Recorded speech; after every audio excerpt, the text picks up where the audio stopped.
ഞാൻ ആരുമായിട്ടും പിണക്കത്തിലില്ല. ഞാൻ എപ്പോഴും പറഞ്ഞിട്ടുണ്ടല്ലോ, മത നേതാക്കൾ സമുദായ നേതാക്കളുമായിട്ട് നല്ല ബന്ധം നമ്മൾ പുലർത്തും.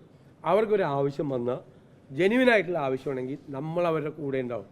പക്ഷെ നമ്മൾ എടുത്തിരിക്കുന്നത് ഭയങ്കരമായ സെക്യുലർ പൊസിഷനിങ് ആണ്. അല്ല, അതൊക്കെയാണ് നമ്മുടെ സെക്യുലർ പൊസിഷനിങ് ആണ്. ഒരു സമുദായത്തെയും മാറ്റി നിർത്തില്ല, എല്ലാവരും ചേർത്ത് നിർത്തിയിട്ടുള്ള സെക്യുലർ പൊസിഷനാണ്. ഇന്ത്യൻ സെക്യുലറിസം എന്ന് പറയുന്നത് റിജക്ഷൻ ഓഫ് റിലീജിയൻ അല്ല, മതനിരാസനമല്ല, മതങ്ങളെ ചേർത്ത് നിർത്തിക്കൊണ്ടുള്ള സമീപനമാണ്. ഞാൻ ആ സെക്യുലർ പൊസിഷൻ എടുത്തിരിക്കുന്നത്. എൻ്റെ പാർട്ടിയുടെ പൊസിഷൻ അതാണ്, ഇന്ത്യൻ നാഷണൽ കോൺഗ്രസിൻ്റെ പൊസിഷൻ അതാണ്, UDFൻ്റെ പൊസിഷൻ അതാണ്. നിങ്ങൾ കണ്ടില്ലേ മുനമ്പം വിഷയമൊക്കെ വന്നപ്പോൾ ഞങ്ങൾ എത്ര ഉത്തരവാദിത്തത്തോടു കൂടിയാണ് കോൺഗ്രസും ഇന്ത്യൻ യൂണിയൻ മുസ്ലിം ലീഗും UDF പാർട്ടികളിലൊക്കെ ഇടപെട്ടത്.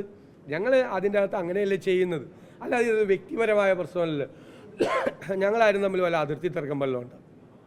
ചില കാര്യങ്ങൾ ഞങ്ങൾ വിമർശിക്കപ്പെടും, അതൊക്കെ സ്വാഭാവികമായിട്ടുള്ള കാര്യമല്ലേ.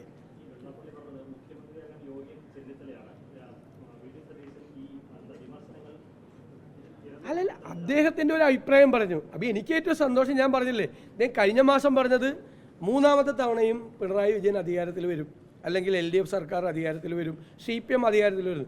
ഇപ്പോൾ അദ്ദേഹം 2026-ൽ UDF അധികാരത്തിൽ വരും, കോൺഗ്രസിൻ്റെ ഒരു മുഖ്യമന്ത്രി ഉണ്ടാവും. അതിന് അദ്ദേഹത്തിന് ഇഷ്ടമുള്ള ആളുടെ പേര്, അതിനെന്താ തെറ്റ്? അതൊന്നും തെറ്റില്ല. അദ്ദേഹം പറയുന്ന ആളല്ലേ, അദ്ദേഹം അങ്ങനെ ഓഫ് ഹാൻഡായിട്ട് എല്ലാം പറയുന്ന ആളല്ലേ. ആ കൂട്ടത്തിൽ ഇതും പറഞ്ഞെടുത്താൽ മതി.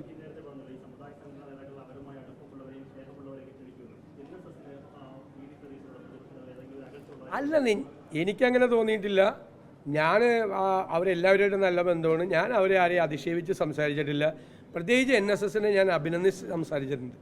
കാരണം 2019-ലൊക്കെ ഈ ശബരിമല വിവാദം കഴിഞ്ഞപ്പോൾ ഈ സംഘപരിവാർ ശക്തികൾ NSSലേക്ക് നുഴഞ്ഞു കയറാനൊരു ശ്രമം നടത്തി. അന്ന് അവരെ അടിച്ചതിനകത്ത് കയറ്റാതെ പുറത്ത് നിർത്താൻ തീരുമാനമെടുത്തൊരു ലീഡർഷിപ്പാണ് NSSലുള്ളത്. ഇന്ത്യയിലെ ഒരുപാട് ഹൈന്ദവ സംഘടനകളെ സംഘപരിവാർ വിഴുങ്ങിയപ്പോൾ അതിൻ്റെ അകത്തേക്ക് സംഘപരിവാറിനെ കയറ്റാതെ ധീരമായ തീരുമാനമെടുത്തൊരു ലീഡർഷിപ്പാണ് NSSനുള്ളത്. ഞാൻ അവരെ അഭിനന്ദിച്ചാണ് സംസാരിച്ചിരിക്കുന്നത്. എനിക്കെന്താ അവരുമായിട്ട് പ്രശ്നം? ഒരു പ്രശ്നമില്ല, ഒരു വഴക്കുമില്ല. അതല്ല, അതൊക്കെ ഞാൻ പറഞ്ഞത് അതൊക്കെ പൊസിഷനിങ് ആണ്. ഞാൻ അന്ന് പറഞ്ഞത് എന്ന് പറഞ്ഞു കഴിഞ്ഞാൽ, അവരിയ്ക്കാൻ പറഞ്ഞാൽ നമ്മൾ ഇരുന്നാൽ മതി, അവരിയ്ക്കാൻ പറഞ്ഞാൽ നമ്മൾ കിടക്കണ്ട, നമ്മൾ അവരെ ചീത്തയാക്കരുത്. അവരൊക്കെ നല്ല മനുഷ്യരാണ്. നമ്മൾ പോയി നിന്ന് ഈ സ്വാർത്ഥ കാര്യത്തിന് വേണ്ടി അവരെ കൈകാര്യം ചെയ്ത് സ്വാധീനിച്ച് അവരെ വഷളാക്കരുതെന്നാണ് ഞാൻ അന്ന് പറഞ്ഞത്. അമിതമായി രാഷ്ട്രീയ കാര്യങ്ങളിൽ മതസംഘടനകൾ ഇടപെടുമ്പോൾ രാഷ്ട്രീയം മതവും തമ്മിലൊരു പ്രത്യേകമായ അകലം വേണം എന്ന് വിചാരമുള്ള ഒരാളാണ്. അതുകൊണ്ട് അവരുമായിട്ടുള്ള ബന്ധത്തിനോ അവരെ പരിപാടിക്ക് പോകുന്നതിനോ ഒന്നുമല്ല. എല്ലാവരുടെയും പരിപാടിക്ക് പോകുന്ന ആളല്ലേ. ഞാൻ NSSൻ്റെ പരിപാടിക്ക് പോവും, SNDPയുടെ പരിപാടിക്ക് പോവും. ഈ ആഴ്ച തന്നെ എനിക്ക് NSSൻ്റെ ഒരു പരിപാടിയുണ്ട്. ഞാൻ പറഞ്ഞില്ല, എല്ലാ മതവിഭാഗങ്ങളുടെയും പരിപാടിക്ക് പോവും. ഈ ക്രിസ്മസ് സീസണാണ്, എല്ലാ ക്രൈസ്തവ ഡിനോമിനേഷൻ്റെയും പരിപാടിക്ക് വിളിച്ചിട്ടുണ്ട്.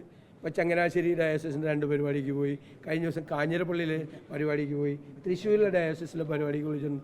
ഓർത്തഡോക്സ് ചർച്ചിൻ്റെ പരിപാടിയുണ്ട്, മാർത്തോമ ചർച്ചിൻ്റെ പരിപാടിയുണ്ട്, പെന്തക്കോസ്റ്റ് ചർച്ചുകളുടെ പരിപാടിയുണ്ട്, SYSൻ്റെ സംസ്ഥാന സമ്മേളനം ഉദ്ഘാടനം ചെയ്യാൻ വിളിച്ചിട്ടുണ്ട്, ഹിന്ദുമത കൺവെൻഷന് മുഖ്യാതിഥിയായി വിളിച്ചിട്ടുണ്ട്, ശിവഗിരിയിലെ തീർത്ഥാടന സമ്മേളനം മുഖ്യമന്ത്രി ഉദ്ഘാടനം ചെയ്യുമ്പോൾ മുഖ്യാതിഥി ഞാനാണ്. അതിനെന്താ?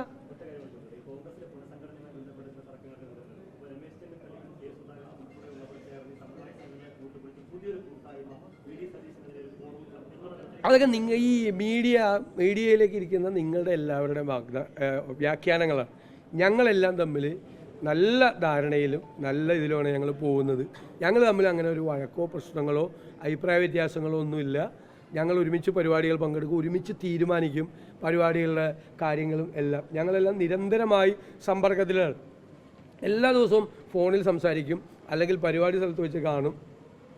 അതൊക്കെ തെറ്റായ ധാരണയാണ്. അതൊക്കെ CPMലാണ് കണ്ടാൽ മിണ്ടാത്തതും ബഹളമൊക്കെ ഉണ്ടായി. ഞങ്ങളുടെ കുടുംബങ്ങൾ തമ്മിൽ തന്നെ നല്ല ബന്ധമാണ് കോൺഗ്രസിൻ്റെ അകത്ത്. നിങ്ങൾക്കത് അറിയാഞ്ഞിട്ടാണ്. ഒരു കാലത്ത് ഞങ്ങളുടെ ഏറ്റവും വലിയ ദൗർഭാഗ്യവും ഉണ്ടായിരുന്നത് ഗ്രൂപ്പുകളുടെ അതിപ്രസരമായിരുന്നു ഒരു കാലത്ത്. ആ ഗ്രൂപ്പുകളുടെ അതിപ്രസരം ഇല്ലാതായി. ഇപ്പം എല്ലാ ലീഡർഷിപ്പും തമ്മിൽ നല്ല ടേംസിലാണ് പോകുന്നത്. ഞങ്ങളെല്ലാവരും ഒറ്റക്കെട്ടായി നിന്ന് കഴിഞ്ഞാൽ ഉറപ്പായിട്ട് ഞങ്ങൾക്ക് കേരളത്തിലെ UDFനെ കോൺഗ്രസിനെ തിരിച്ചു കൊണ്ടുവരാൻ നമുക്ക് പറ്റും. മനസ്സിലായില്ലേ? അതിനു വേണ്ടിയിട്ടാണ് നിൽക്കുന്നത്. ഞാൻ മുഖ്യമന്ത്രി സ്ഥാനാർത്ഥിയാകാൻ ഞാൻ ഇറങ്ങിയ ഞാൻ ലീഡർഷിപ്പിൽ ഇരിക്കുന്ന ആളാണ്. പിന്നെ UDF തിരിച്ചു വരില്ല, കോൺഗ്രസ് തിരിച്ചു വരില്ല. ഇതിനെ തിരിച്ചു കൊണ്ടുവരാൻ വേണ്ടിയിട്ടാണ് ഞാൻ ശ്രമിക്കുന്നത്. എല്ലാവരെയും കൂട്ടി യോജിപ്പിച്ചുകൊണ്ട് എനിക്ക് കിട്ടിയിരിക്കുന്ന അസൈൻമെൻറ്റ് ഡൽഹി ദേശീയ നേതൃത്വവും കേരളത്തിലെ MLA മാരും കോൺഗ്രസ് MLA മാരും തന്നിരിക്കുന്ന അസൈൻമെൻറ്റ് നമുക്ക് തുടർഭരണം പോയി ഇല്ലേ, നഷ്ടപ്പെട്ടു നമുക്ക്. അപ്പോൾ ഇതിനെ തിരിച്ചു കൊണ്ടുവരാൻ വേണ്ടിയിട്ടുള്ള കാര്യമാണ് ചെയ്യുന്നത്. ഞങ്ങളത് ഭംഗിയായിട്ട് നിർവഹിക്കുന്നുണ്ട്. ചെറിയ ഇതൊക്കെ വരും, ജനാധിപത്യ പാർട്ടിയല്ലേ, അഭിപ്രായങ്ങൾ വരും. ഇപ്പോൾ ഇരുമ്പ് പറയലുണ്ടായിരുന്നൊരു പാർട്ടിയുടെ പുറത്ത് അത്രയൊന്നും പ്രശ്നം കോൺഗ്രസ്സിലില്ലല്ലോ. എന്തോരം പേരെ ഇപ്പോൾ വന്ന് കോൺഗ്രസ്സിൽ ചേരണത്, നിങ്ങളൊന്നും കാണുന്നില്ല, വാർത്തയും കൊടുക്കണില്ല, ഒന്നുമില്ല. ഏതെങ്കിലും അറിയപ്പെടാത്ത ഒരാൾ കോൺഗ്രസ് വിട്ടുപോയാൽ അന്നത്തെ ദിവസം 5-6 മണിക്കൂർ ചർച്ച ചെയ്യണം. എന്തോരം പേരെ കോൺഗ്രസ് ഞാനിപ്പോൾ എറണാകുളത്ത് നിന്നല്ല സംസാരിക്കുന്നത്. ഈ കൊച്ചി, ഈ എറണാകുളം ജില്ലയിൽ എത്ര പേര് CPM നിന്ന് കോൺഗ്രസ് ചേർന്നു? നിങ്ങളൊന്ന് അന്വേഷിക്കും. നിങ്ങൾ വാർത്ത കൊടുക്കാണ്ട, കോൺഗ്രസ് ചേരുമ്പോൾ എന്താ വാർത്ത കൊടുക്കാത്തത്?